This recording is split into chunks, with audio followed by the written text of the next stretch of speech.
And now, we're actually running a little late, but we'll try to proceed on as fast and as quickly as we can.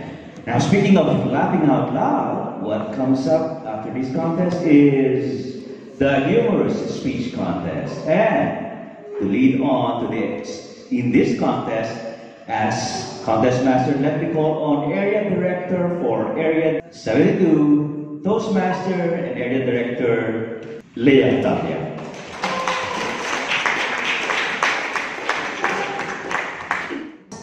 The contestants have drawn for position. Number 1, Jude, Edmon, Anthony, Ola.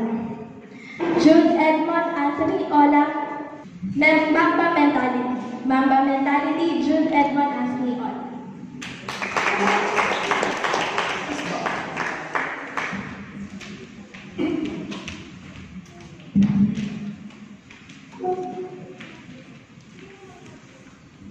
Fellow Toastmasters, friends, what was your dream when you were young? Engineer, doctor, teacher. We all have that dream profession. As I grew old and very slowly grew up, I dreamt of having a girlfriend. Of that magical Disney moment where someone would take an interest in me. Some of you might think that it's simple, silly, or even sad. But believe me, for average, below average guys like me, having a girlfriend is an achievement. So, I came up with 3 things that does not involve being handsome. 1, you either have to be a basketball varsity player. Not just any varsity, basketball varsity. 2, gotta be in a band. Or 3, a good dancer. Unfortunately, my body has not evolved enough to enable me to sing or to dance. And basketball was a little bit out of reach. So, I decided I would learn how to play the guitar. For my elementary graduation, that's what I asked my parents. Come graduation day, there it was. Although the package was a bit small, I opened it, learn how to play the guitar. Learn how to play the guitar in 2 weeks was the title of the book my parents gave me because they cannot afford to buy a guitar yet. Good luck reading your way to playing the guitar, right? So, guitar lessons went down the drain, magical Disney moment went down the drain, girlfriend went down the drain. I went back to the drawing board and reconsidered basketball. I got my chance when I was asked to play for the inter-barangay league in our province. I would be an import. My dad and his cousins were pretty famous back then. They were tall. I took after my mom. Still, I would be an import. Game 1, our opponents got the first basket and led us by 2 points. When we got the possession back, I asked for the ball, dribbled my way to the center, and launched a 3-point shot. Bang! 3 points! I put our team ahead. My uncle was our coach, was clapping hysterically. Ladies and gentlemen, that 3 points was my only score for the whole tournament. My uncle endlessly complained to my dad, I thought he was gonna be like you. And then, the thought of having a girlfriend is now slipping away. Until I saw an interview of a PBA player, I don't know if you recall Nelson Tono. The interviewer was asking him, rather eloquently, hey Nelson, congratulations you're in. How did you prepare? How were you prepared physically, emotionally, mentally? He simply retorted, tira lang ng tira, may papasok din dyan. Or just shoot and eventually some will go in. I said, ligaw lang ng ligaw, may sasabog din dyan. Or just simply court and perhaps somebody will be interested. So that's what I did, court. And they all answered, no. I was feeling hopeless until a young lord by the name of Kobe Bryant was drafted by the NBA Lakers. One of the things he said, if you are afraid to fail, then probably you are going to fail. That's when I realized whenever I try to court a girl, I would think that maybe she might not like me. That she might like someone taller or someone handsome. Whenever I play basketball, I would think perhaps the better player should try instead. Because if I try and the ball does not go in, I would just be wasting our possession. With that mindset, good luck getting the ball to go in or getting a girl to say yes, right? Also, you have to put in the work, no matter how hard or humble. Kobe also said, I do everything to win games. Whether it's sitting on a bench, waving a towel, handing a cup to a teammate, or hitting the game-winning shot. Putting in the hard work. So during my junior year, I met another girl. I never get tired. So I approached her with confidence and really got close to her. Time to put in the work. Ladies and gentlemen, I get off from class at 4 p.m. She gets up at 9. 5 hours. Then I would accompany her home from UST to Cainta. Then I go home to Las Piñas. I have put in the work. Now, for the magical Disney moment. One afternoon, as she was seated across where we were having snacks, I slid her a piece of paper containing the poem, professing my love for her. After reading, she said, "Oh, this is so nice. Can I have this?" Ladies and gentlemen, magical Disney moment here. I leaned on the table, looked at her with dreamy eyes and said, "I really wrote that for you." And she said, "Oh, I thought you were just making friends." Friends! Friends! 4 p.m. to 9 p.m. friends. UST to Cainta to Las Piñas. Friends! I was so desperate, I literally begged her. I had so many girlfriends already. Can you at least be my first girlfriend? Needless to say, I was turned down, and I was again feeling down. Then, in one of the Lakers games, Kobe tore his Achilles tendon. That's a heart injury that usually ends a player's career. Kobe got fouled. And even though someone could take the free throws instead, he got up. The excruciating pain visible in his face and sank the 2 free throws. Dealing with failure. Well, I've managed to score more than 3 points per league. Lack few relationships. But those lessons will be with me always.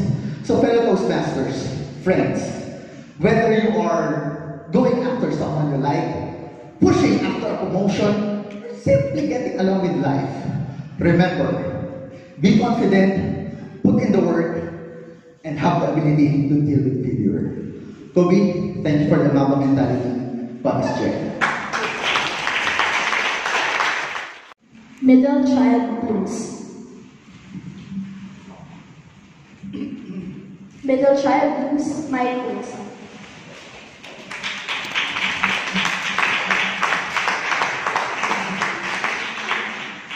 August 12, 2019, my younger sister walks into my room and goes, "Hey brother, happy National Middle Child Day." I'm like, "What?" "Yeah, today is Middle Child Day." I'm like, how come I don't see any posts on Facebook? And she goes, "Because nobody cares." Middle child, middle child, middle child. Anyway, bye. Me and Mom and Dad are gonna eat dinner with Kuya. Wait, what about me? I told them you're not home. Ladies and gentlemen, fellow Toastmasters, friends, that is the story of my life. Mike Unson, middle child.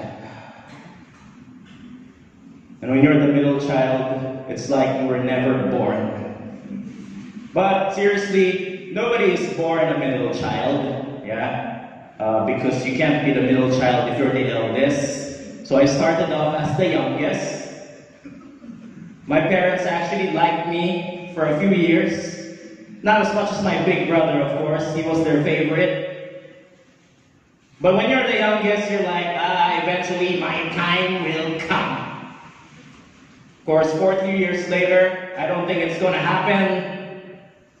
Especially when I was 5, when my kid sister was born. You know what? At first I was actually excited. I was like, yeah, I'm going to be a big brother. I'm going to have a little sister. Woo-hoo, I rule.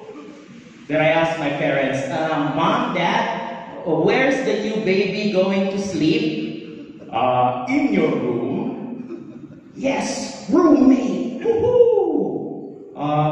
No, Michael, you seem to be confused. The new baby, your sister, is going to sleep in your room. You, on the other hand, will have to temporarily relocate to the living room. Okay, and tomorrow, your Lola will pick you up. Why? Because you will be moving to Cebu. Why? Take a guess. You don't like me anymore? You're right, we don't. But what about Lola? Well, we don't like her either. You're gonna like Cebu. No, I'm just kidding, ladies and gentlemen. They didn't send me to Cebu. What kind of parent would do that to his and her child, right? Anyway, but sometimes I wish that they had. I'd like you all to turn your attention to the screen. This is a photograph of my 10th birthday party at the beach. There. Notice anything peculiar? Ladies and gentlemen, notice anything? There's no photograph. Because I wasn't there. 2 days before my birthday party at the beach, I got sick. So I thought that they were going to cancel the party. No. My dad said, we can still continue with the party. It's going to be a party in Michael's honor without Michael. So there they were celebrating while I was at home contemplating my revenge. No. I'm not going to do that. But yeah, you might be thinking, ladies and gentlemen, you know, I felt really bad as a 10-year-old. In fact, if I can talk to my 10-year-old self, I'm going to tell him, kid, it's going to get better. Trust me. But yeah, you know what? There are perks to being the middle child, especially if you have a lazy older brother, whom I will refer to as Brat Senior. My brother didn't want to learn to drive, so I learned to drive before him. So eventually I had to drive him around. And when you're 17 years old, your parents don't allow you to drive all the time. But since Brat Senior had to attend his karate classes, middle child had to drive him in my father's car. So this time I had the power. I could bring him to and from karate class. I was able to tag along with my sister too. Eventually, when she had a social life, I would tag along to my sister. My parents would actually force me to tag along to her school fair, to her high school dance, also driving my father's car. So it was good, I guess. But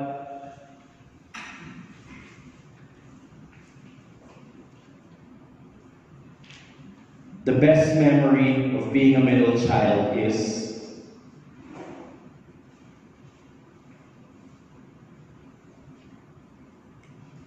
there is no memory.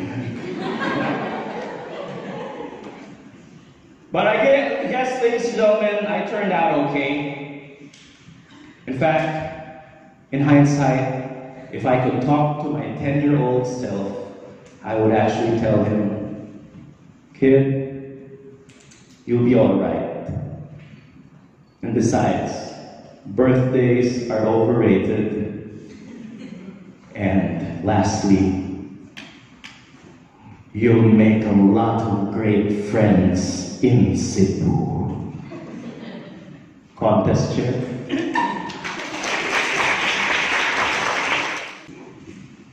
Discovery Channel Episode 1, Botch Natiola.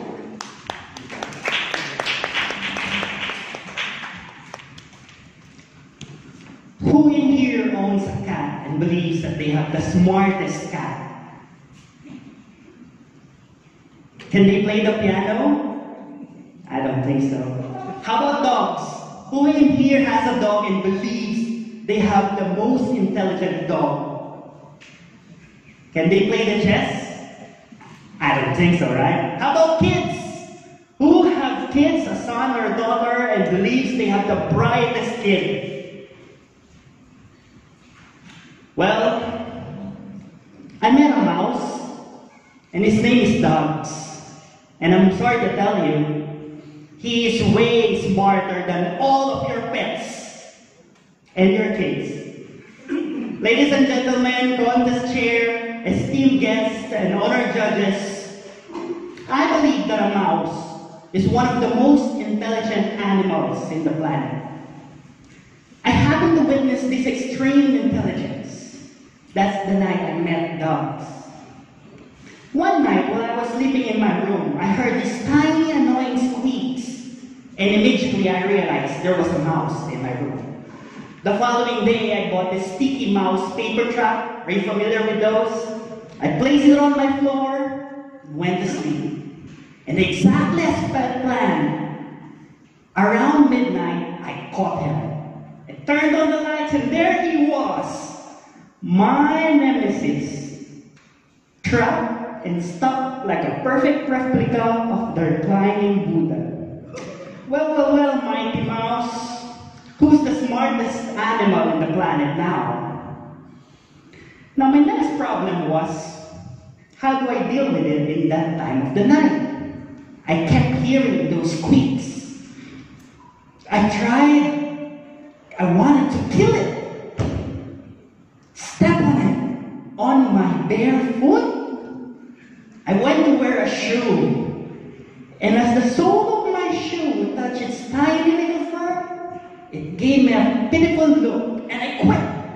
I can't do it. I went to my cabinet, and I came back with a nail cutter and a needle. Should I cut its tail? I can't do it. Should I stick a needle to its brain? No. I tried spraying it with Baygon, hoping it would blind him. It just squeaked louder, and I think I made him angrier.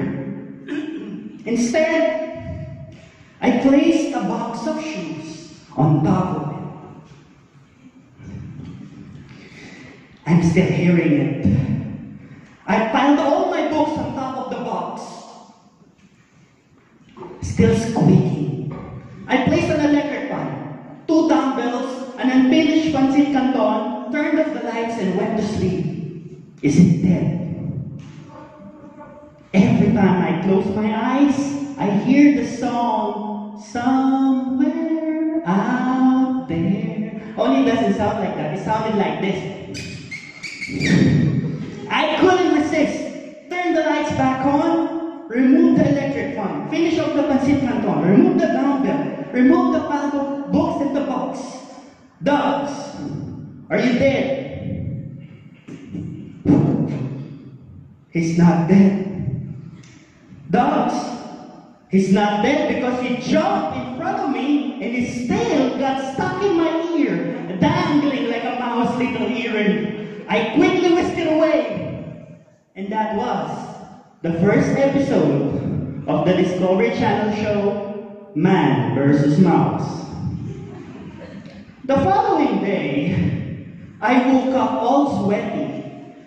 And as I checked, the electric fan was turned off. The power cord was spinning. It was a declaration of war. Dogs and I, we were officially at war. I prayed myself to sleep in the same room the following night, fortified myself under my blanket. And as I peeked in my dimly lit room, I saw that mouse walking on tiptoes, hiding from me. And when it saw me looking at him, he gave me a tiny little sign to keep quiet and gave me a dirty little mouse finger and ran away. I covered myself under the blanket when suddenly I felt something crawling inside my shorts. I grabbed it, removed my shorts, prayed to God, please be a cockroach, please be a cockroach. God was still sleeping that night. Wasn't a cockroach. Dogs, dogs, dogs. What the heck are you doing inside my shorts? I'm telling you, dogs, your family is not inside my... That is not your brother, dogs. That's Dumbo. Dumbo the Jumbo is not your brother. I threw my shorts out the window, and that was the last night I saw dogs. That was the last night I saw dogs. And by the way, I called him Dogs, which is short for Dagamula, for being such a cute little mouse. But I wish he's still alive. Dogs is my living proof that I have faced my fear. Dogs is my living proof that this story is true. And dogs is my living proof that I went mano a mano with the smartest animal in the planet. Madam Contest Chair. Thank you to all our participants. I now return the control of the proceedings to our Toastmaster of the day, DTM Leah. Thank you once again, Toastmaster Leah Catapia of Area 73. That's 72. My apologies. Then again, let's give them a round of applause, please, for the Humorous speech contest. Gutom na ba kayo? Ay, di pa. Yes, okay. When I hear that, I'm always happy because something really great is about to come out. So, by my time, it's 11:32. Let's have a quick noontime break, and hopefully we'll resume rather at 12. Can we do that? Let's keep it quick, so let's all have a lunch. Thank you. Yes, our food is right over there, so please just...